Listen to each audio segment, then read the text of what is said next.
Welcome to another healing conversation brought to you by acoustichealth.com. I'm Loren Gailey, and today our conversation takes us into the ascension arena. My guest today is described as one of the greatest mystics of our time by world leaders and scientists alike. Almine is here with us today. You may be familiar with her and her publications in the Sedona Journal, and also many of her books and workshops out there. If you're new to Almine, you are in for a pleasant introduction. Almine lives between worlds, I guess you could say, between the physical and the non-physical. And she is on a mission to help all of humanity and all of those who are ready for it to ascend and become a master. So we're talking about ascension and self-mastery. Almine, thank you so much for being here on Healing Conversations. Very, very happy to be with you, Loren, and thank you, my love, for having me. The work that you do can be seen on YouTube. People can go watch your videos. You've got some beautiful work on there. You talk a lot about your time as a Toltec Nagal. Can you please explain more of what this is? You said it's also Lemurian? Yes, in actual fact, the Nagual traditions, and Nagal is actually the Lemurian word for Nagual. Nagual traditions have started in ancient Lemuria.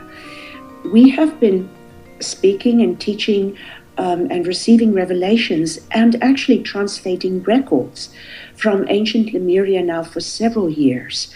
And it was originally from there that Naguals went out all over the world because Lemuria exported its ideology and its cosmology.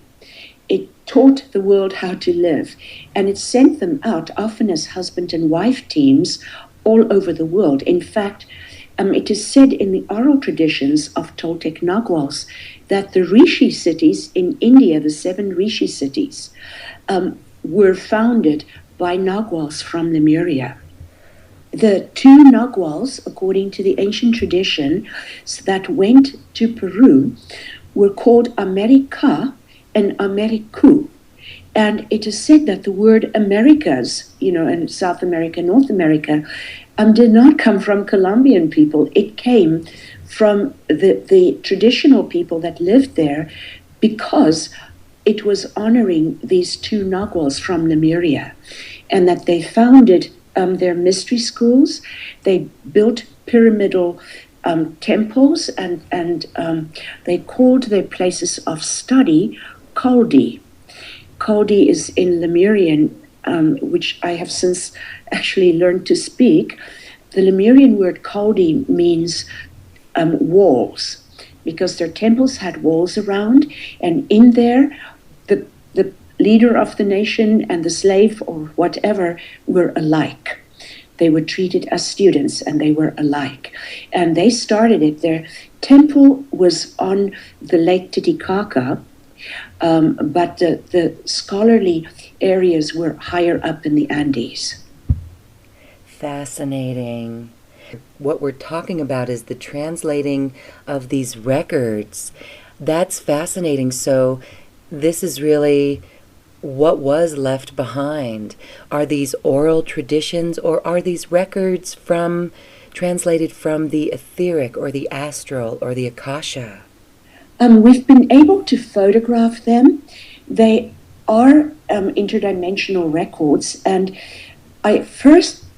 this experience, this journey, Lauren, it's incredibly difficult to even describe the surprises that it delivers day by day. I was in Beerley's Hotel in downtown Dublin, where I had to lecture in the first few days of December 2006, when all of a sudden I stood in a massive library in India with plates of gold and plates of also some sort of emerald-like substance, massive library, and also scrolls that were kept in gold canisters. And that was my first experience with these records. Since then, they have come non-stop. We have on interdimensionalphotos.com a photograph of them hanging in the air in front of us, and those records, those particular ones in the photos, we had already drawn the images on them months beforehand, and they appeared again, and so it was just a wonderful verification. Look, we drew these, and now we can photograph them, and you can see, if you enlarge it, the same image we drew. We also have multiple photographs of my lecturing, and the scrolls are coming from the top down, getting more and more physical, and then they're on my head, and then I'm translating in the multiple languages. I'm speaking the language, and then I'm translating it for the class. So we had photos like those that we took in Sedona and also in Florida. So they are very much there, but they are etheric, and cameras can sometimes pick them up. For me, they're very solid. Oh, pretty incredible. So for those who want to follow along, interdimensionalphotos.com, and then click on the link that says Holy Tablets and Etheric Scrolls. Those are the photos you're talking about, yes? Yes, exactly. Amazing. Can you see our fairy photos, Lauren? I am so tickled with them. They're my hobby. The fairies we've got are just incredible. The one is like totally solid. Yes, beautiful. Oh, yes, just... Aren't they amazing? Well, it's amazing that our cameras are picking these up. Most would say that's just your imagination or just happenstance, but many listening to this call know much better than that. And what you're saying, Almine, is that these are the other dimensions. Yes, exactly. And is this what we mean by the veils are thinning? You know, they are, and if it were not for the fact that our brain still discounts what we see, I truly believe that we have evolved to a point with planetary ascension that we'd be able to see what our camera does. And it's just that brain is still not quite convinced. I remember having somebody visit me. It was a Blackfoot woman that came in from the Dakotas.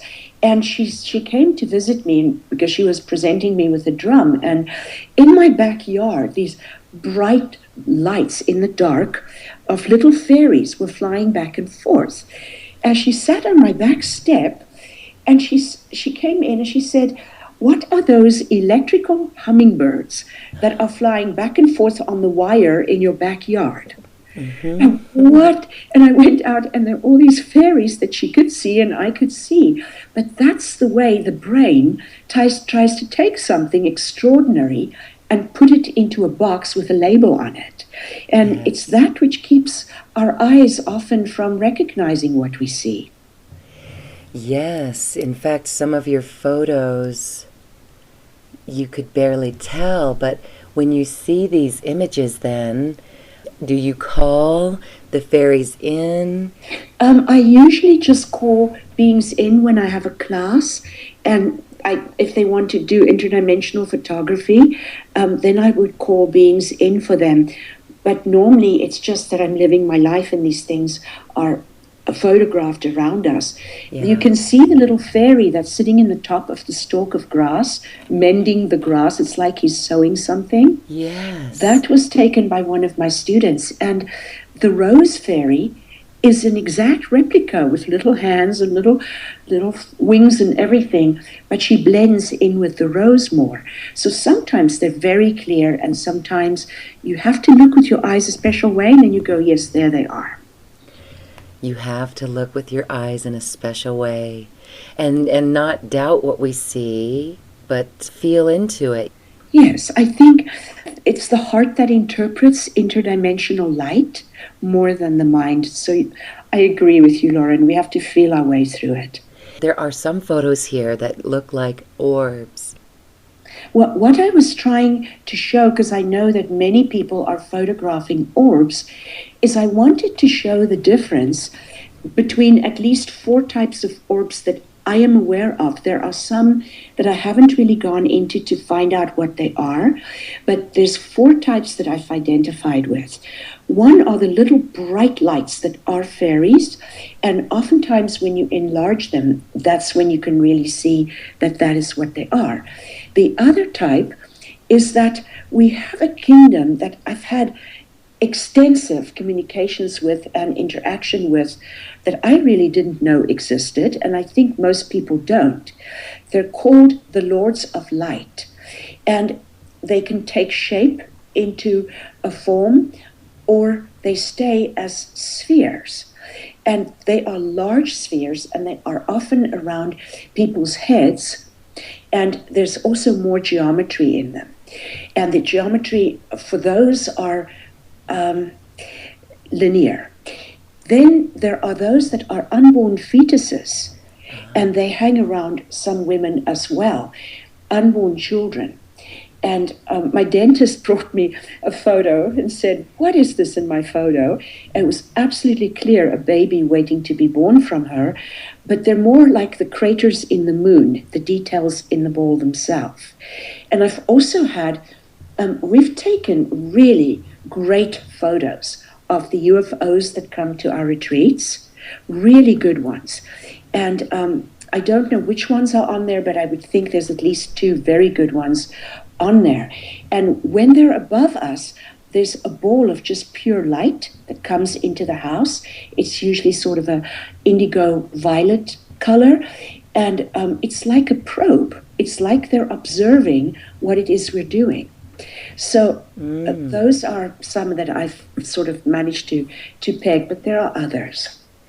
That is fascinating. And again, you brought up something that is a whole other topic. But it's pretty interesting that you said that the UFOs, the ETs in the sky, bring in this ball of pure light that comes into the house. And so, to be perfectly clear for what's going on, we do need discernment when engaging, yes, with ETs. You certainly know how to do that. Can you help us clarify discernment with this sort of activity? I would say it's 4 Septembers ago now. I receive such a deluge of information every day that from multiple kingdoms, from the records, just regarding questions, that I try to just do exactly what's in front of me. That keeps me doing the right thing at the right time as best as I can. But several Septembers ago, I got the absolute clear instruction that it was time to translate the crop glyphs in Wiltshire. And I had become very used to translating symbols, because by then I had worked quite a bit already with some of these records. So I started to translate it, and they came apparently from 2 races in Andromeda. And the one was called themselves the Carsina. Their symbols are far more organic, and they're not as numerous. But the other group was the group that called themselves the Barugala, and they're from Andromeda. They have given us some of their music and so on. They're very beautiful beings. But what happened is, in the crop glyphs, it spoke about a number of things, of interactions of star beings with humanity. And one of the first things that struck me profoundly is that they say they are made of black light. Black light to us is subliminal. And we've learned to work with the black light as a method to cancel out illusion in someone's life that seems to not want to yield. But they're made of light that is not visible to us, and we're made of the white light in the matter, in the material world. And they say that traditionally there were races that abducted humans, and they have brought about their own demise, because the humans they abducted were primarily light workers of tremendous light and consciousness, and they cancel each other out like matter and antimatter. And so a lot of their interaction at this point is that they are keeping their distance and interacting. And I would believe that is why they very seldom appear in physical form in our classes or my home or at any point, even when I'm communicating with them. Because the white light cancels out the black light. They are usually in group mindedness or group heart, depending on the race, and it ripples through their race and it weakens the race. They have said that actually it's only man that is flourishing in terms of overpopulation. In the crop glyphs, it says, remember, you have contracts with us. And the contracts I have since identified, and that is a way of a story, because there was a particular one that had glyphs flowing. It's like a stylized bird with glyphs flowing out of its wingtips. Mm-hmm. About a year before, we already wrote that language. And it's Andromedan language. And that's the one that speaks of the contract. And the contract is that we will evolve this planet and help pull them out of what is a decline for the black light, and so forth. So, okay, to answer your question, and I hope I haven't digressed too much, Lauren, but no, fascinating. They are here to speak with us at this point, not to tell us how to live, but as friends. And that is, if I can just make one point, that would be it. Recently, and this is a product that in about another month or so we will be taking offline. Recently, we had an Arcturian ship, and one of the sisters in one of my women's retreat was able to film this beautiful UFO, and it has stayed, but it will not stay much longer. And what they wanted to do was create a link between people on their planet and people on our planet, almost like a pen pal. But there were rules to this that they say that they've received, and that is that they're not to advise us how to live, because they cannot. Their vision is horizontally based, meaning they can see very wide everything. But humanity's way of living is depth. So the deep roots of thinking is analytical and so on. So often if they guide us, they can miss points. And also the goal is that humanity matures spiritually enough that it doesn't keep taking advice from other races, because it knows best for its own race what its next step is. So to have them more as friends is absolutely what I advise. To have them as friends, yes. Well, it's fascinating that you speak Lemurian, that you are a living record of this ancient time and land. Can you share your path of living as a Toltec Nagual and learning to allow this Lemurian language to speak through you? Yes, my sister, and I'm also happy at any time if you wish to hear it, because what's so interesting about it, see, I speak multiple angelic languages as well, and I've noticed that they fall into two categories. There is the feminine language that sounds really almost like water flowing, and it has only 20 letters in the alphabet. The reason for this is that it is alchemical. We have received a huge body of alchemy, which, I really knew nothing about, a huge body of it from the angels. And there's a specific sequence in alchemy of what you can leverage things to, like 1 + 1 can equal up to 96, for instance, in physical reality.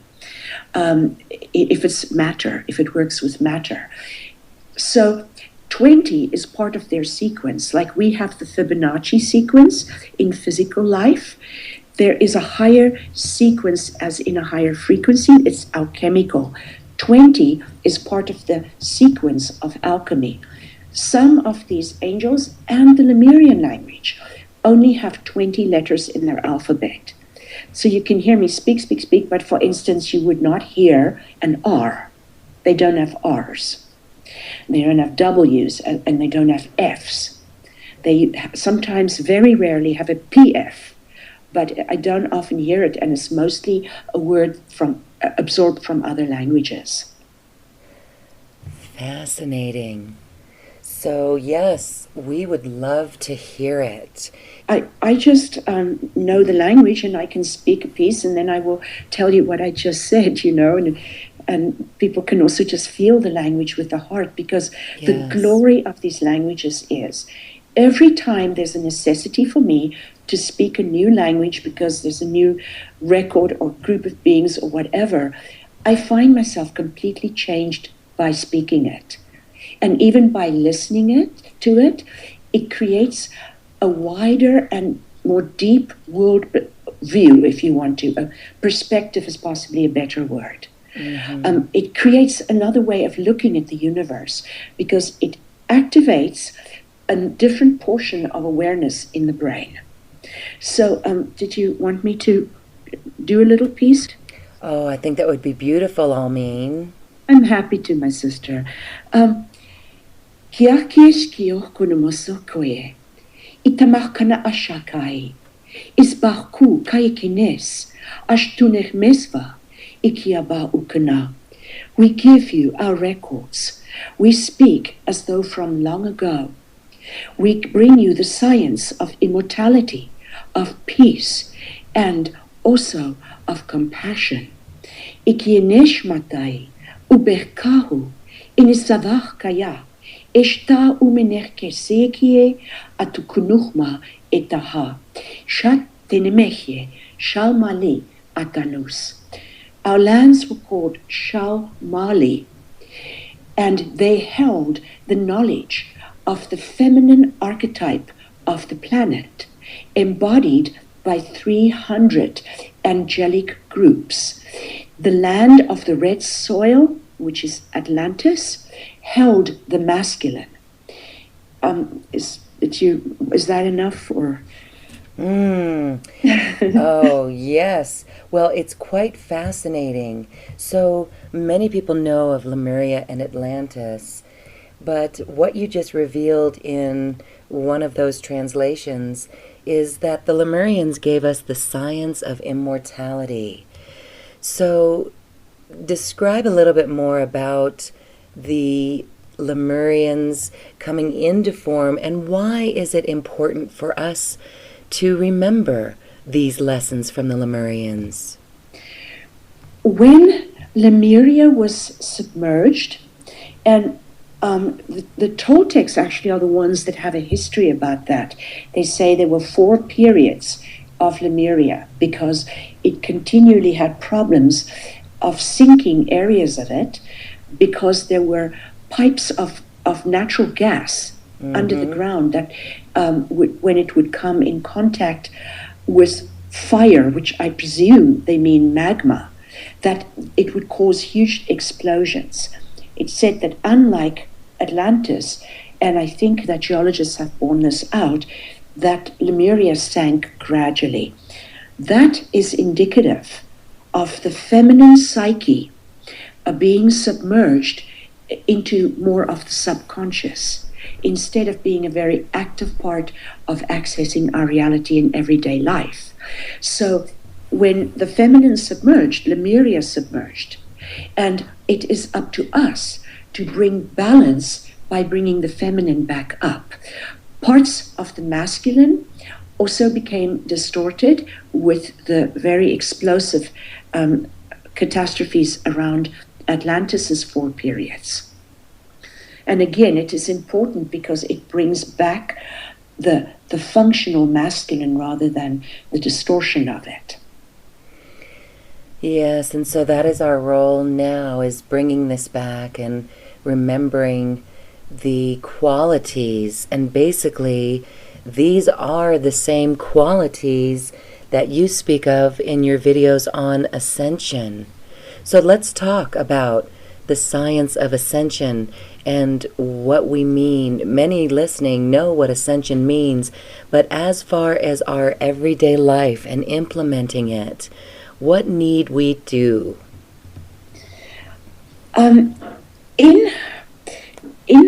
let me just try and make this not so very esoteric that it's not practical for us, but there are 3 linear stages of change. The linear stages of change is transformation, transmutation, transfiguration. In rotating between these changes that we go through, it basically has created a rotation in cosmic life. If you can just imagine, we're on a disc. The disc spins around and around because it rotates between life, death, and ascension. So it is years of studying that has shown me that ascension is a neglected part, and that creates stagnation, so that we don't actually evolve in sort of a spiral form from one to the other. We get stuck between life and death and life and death. It also opened a very interesting thing, and that is that ascension and immortality are generally equated, but immortality is possible in life without ascending and in death without ascending. And that's, for example, where the Buddhas say, well, we don't have to incarnate anymore, we're enlightened, so we stay in the soul world. In the ascension, immortality is prolonged even longer. But there are definite ways which we've studied, and this is part of the science of immortality, that you can obtain immortality whether you are just living a physical life or ascended or have passed to the soul world. But the ascension has to be a very proactive part of our life, because otherwise, as I say, we get stuck between those, the life and death cycles.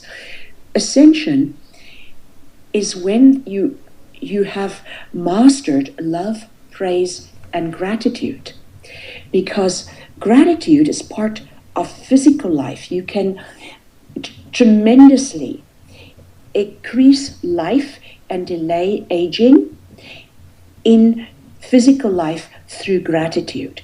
Love comes more easily, although it's absolutely available, in any stage. It comes more easily when you are in the soul world. And then the praise is the ascension. So I have a very dear friend.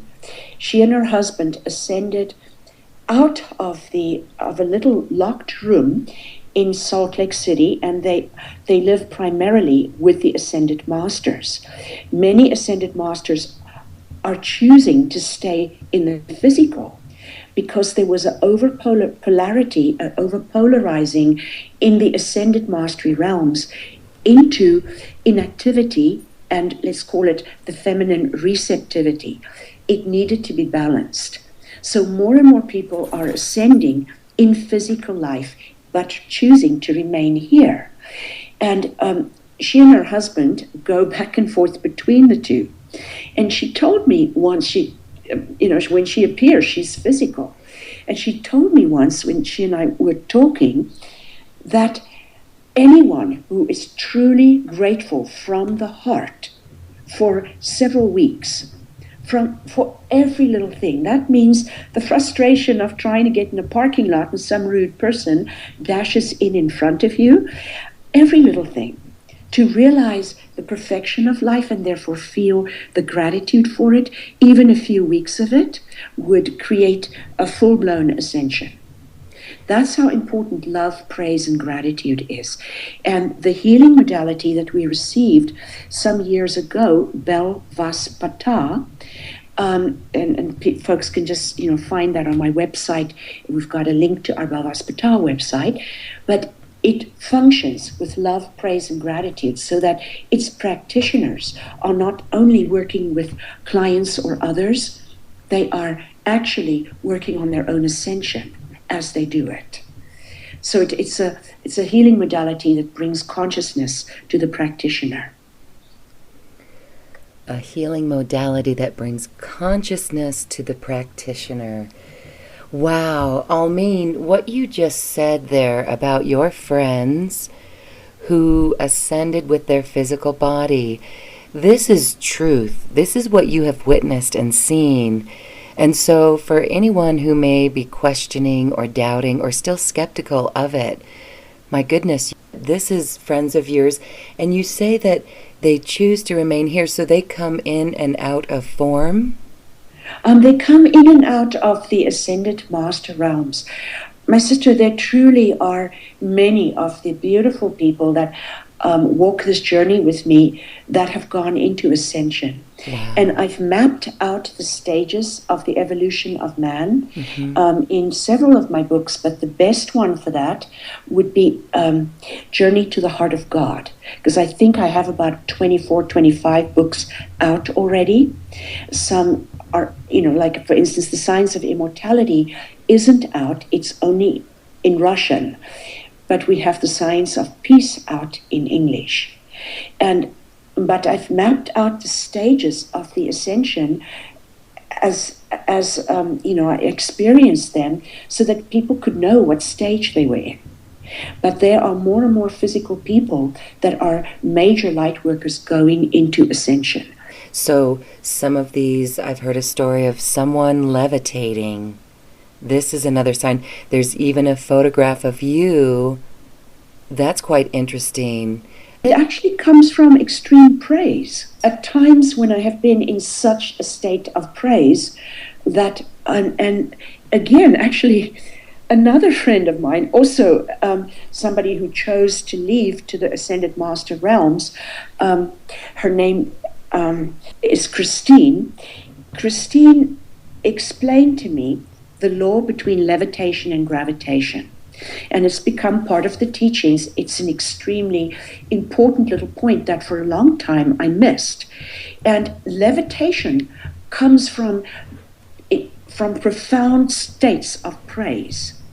And then it is more prevalent in the body than the gravitation. The goal is to balance the two. And in my book, Secrets of Rejuvenation, the book explains the balancing of levitation and gravitation, and skin just doesn't age. Fascinating. So profound states of praise. You touched on this earlier. The difference between praise and gratitude. Yes, and praise can be equated to the yellow primary color. Gratitude is the red, and love is the blue. And together they produce the incredible white light. I have levitated so high that I'm close to the ceiling. And wow. Many things like that happen, my sister. They, it's so interesting how we start to take miracles for granted because they become an everyday part of life. I have adopted a beautiful little Cree baby that's now 15 years old, so no longer a baby. But she will regularly forget to open the door and just walk right through it. Oh. We have been in the car with others, and it's been 4 times over the last few years, I'd say maybe 2.5 years, that we've been in unavoidable car accidents where the cars just go completely through us. The car kind of wobbles and there's sort of a sick feeling on your stomach, but it just moves right through. In one instance, it was a huge logging truck. Wow, this is really fascinating. Everyone listening to your comments and experience is just as flabbergasted as I am. And I just love it because it's truth. It's not make-believe. Your own experience is quite fascinating. So what is the journey then, Almine? Is it, you said it's these 3 things, love, praise, and gratitude. And this is every step of the way. So on your journey, what have you learned about staying in this state and getting jostled out of it? And what do you do to stay in this state? My sister, there's stage, you see, we're on a journey that never ends. There's no point of arrival. Even if one becomes ascended, it is but another step in an extraordinary journey. So if one were to live love, praise, and gratitude until there is just no room where one begins and the other one ends, they form within the individual an alchemical equation.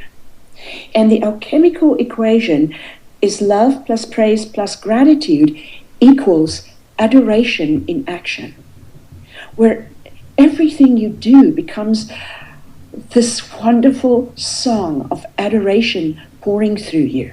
And that is when somebody is actually ready to graduate from the highest evolutionary stages of humanity to a kingdom that lies beyond it, which is the God kingdom.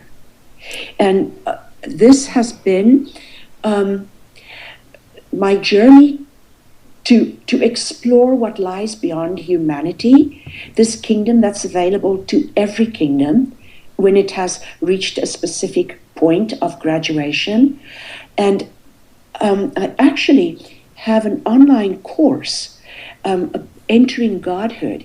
And Lauren, if it is permissible with you, I would like to offer our first month of that completely free. They run $100 per month.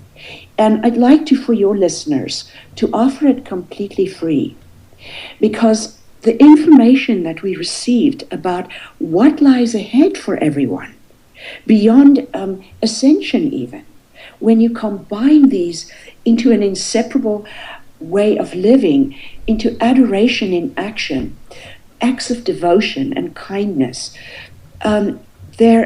it's so extraordinary. And if folks that are listening to your show, and it's my way of saying thank you for having me on. But if they call my office and mention your show, we will give them the first month free. And it's a module unto itself, so it doesn't have to have the second or the third month.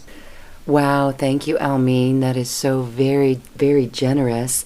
We've got a package together on this page with more information about how you can access that free month with Almine, and also a lot of really incredible other programs that you offered to help us better understand the information coming in and what we can experience in these other realms. Please look at the information on this webpage of how you can access that free month. It's available in the special offer from Almine. So yes, we are entering Godhood. You've really helped clarify it. When we look around at our world then and we see what's going on, it really is being in these three, this adoration in action, like you said, love, praise, and gratitude in the face of everything. And you said your friend did that for a few weeks. That's just amazing. It's so simple, but yet it's not so simple. You know, for some people, the emotional components, and these are actually not emotions, they're attitudes, which means they're combined with vision. It's not just emotion, it's vision plus emotion. For them, it may come easily. For others, it may not, Lauren. And I'm so pleased that you brought that up. See, Naguals, there are 4 types of Naguals. People may be aware of Carlos Castanedas's books of Don Juan, who was a Nagual of the South. And in the South, a specific method is used in the West, in the North. For myself, I worked as a Nagual of the East. And what it does is that the different approaches used are for different types of people, because one just goes a little more easily for somebody than another. Mine is what's called the philosophical Nagual. The goal for getting to the full ascension is to set yourself free and then to turn and set others free from the internal dialogue in the head. The internal dialogue maintains old belief systems, what is right, what is wrong. So it actually keeps you in a world of opposites. There is a way for the very intellectual people to overcome the tyranny of mind, especially those who have been extremely reliant on their mind, deduction, reason, analysis. And that, I would have to say, has always been my strong suit. So it comes naturally for me to produce, setting someone or myself free from the tyranny of mind, and doing it through perception. Perception is the method of the East. In indigenous tribes, it's also the sun coming up, it's the place of vision, etc. It's the direction of that which is vision related. So if you take a class that I teach, or you give me somebody in the street and you say, Almine, please make this person more powerful in 1 hour than when they came through your door. What I would do is to have them see something that they've never seen before, because perception yields power. This becomes particularly necessary when the leap is necessary to be made from humanity's evolutionary stages, which, as I've said, they can find it mapped out. There's 9 stages that people go through to get to the top of ascension. And then to make that leap to another kingdom, which is the God kingdom, requires a huge amount of power and energy. And how that is provided is the same method that set people free from the tyranny of mind to help bring them to the state of ascension. And it is to stretch the vision so far that mind cannot follow. At first it will fight and fight, but eventually it will give up. And then you have perception that isn't dependent on mind, which is extraordinary, because that is literally the definition of genius. For instance, every class I teach is brand new information I've never known before. Every book I write is unknown information to me, unknowable, and it isn't being channeled. It's just that if my mind is completely silent, and 2 years ago, I wrote the equivalent of 9 books in 1 year. I have written, if you include online courses, written ones, I've written up to 12 books a year. That's a book a month. And they're 270 to 300 pages. But I write from absolute silence. And there's just this effortless knowingness that comes. To be set free from mind as the tool of knowing is the way that it would work the best for those who are mind-based. Emotion yields perception, and perception yields emotion. It just depends which road you want to follow up the mountain. So ascension requires a great deal of energy. Let's dive a little deeper into that. When there are stories that have come out, Annalise Scarron, that's one that comes to mind. There are these episodes of a bright flash of light. This is a common occurrence, and that is ascension with the body. Almine, talk more about the great energy, how we harness that. Okay, and incidentally, on YouTube, we have a video of one of my students going into ascension, and the light is filled the whole room. Oh, you have a video of that? Yes, all you can see is her eyes. Monica is her name. And I just had one of my Russian students, I've just come back from the Ukraine, actually, and Crimea, so I just barely came back from there. But one of our Russian students went through the same thing, and I don't think that's on that's on YouTube or Interdimensional Psych yet, but just the whole body disappears, huge flash of light. Oh, wow, that is fascinating. You're witnessing this. My sister, I want to give absolute honor and respect to the beautiful beings that follow this journey with me. Yeah. They're masters in student form. But we have had many of the students go into ascension. And what they're working towards or have reached is to go beyond it. Mm-hmm. Wow, very fascinating. So then let's, as we come to the conclusion of our program today, when we look at this world, you must be optimistic then, even though it seems pretty chaotic out there. Share with us your recommendations for everyone at this time and what you see is going on. I have for some years now spoken and given teachings about sacred government through self-government.